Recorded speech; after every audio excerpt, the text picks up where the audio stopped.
Yan guys, nandito tayo ngayon sa yarda ni Santa Clara. Ito yung yarda ni Santa Clara, napakalawak guys. Oh. Yan.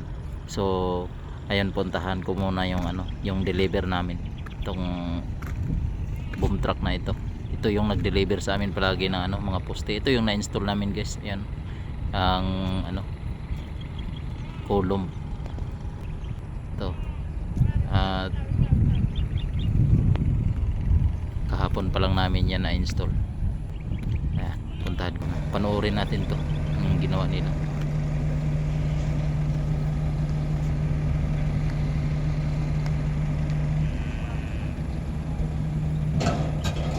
Boom!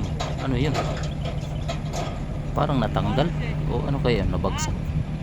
Lagap pa.